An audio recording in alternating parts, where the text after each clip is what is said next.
Hi, Gary here. Back in 1934, the Army Air Corps and the government had a problem. They just lost about a dozen clients in a variety of plane accidents and were desperate to figure out how to stem this problem.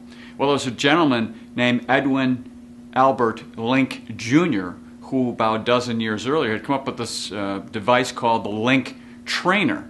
And they tried it out, and they had great results. In fact, it was a common name for this thing was the blue box when the Air Force did it. And by the time World War II came about, they had 10,000 Link trainers. What was going on here? Well, the Link Trainer did this. It allowed a pilot to do many takeoffs and landings and deep dives and turns, things they normally wouldn't be able to do in practice, but they could practice more deeply. And because they could do that in a simulator, not crashing airplanes, when they did get in the aircraft, there were much better performance. And what is really going on here is this ability to practice deeply for the brain. Now, there was a book I read by Daniel Coyle back a few years ago called The Talent Code. And in that book, he talks about myelin.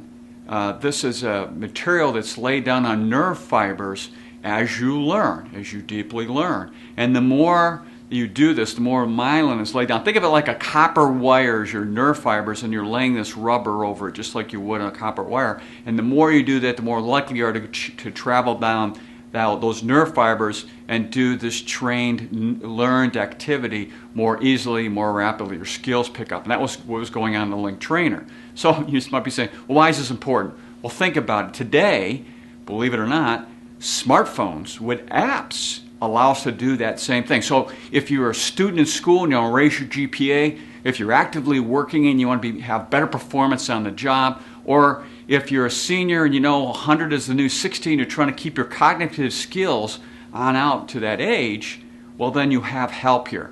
Now, a doctor, Nadine Kaslow, she's a professor at Emory University, and she's also president of the American Psychological Association, has promoted smart apps and phones. And I've got a few here for your consideration to try out. And they're free.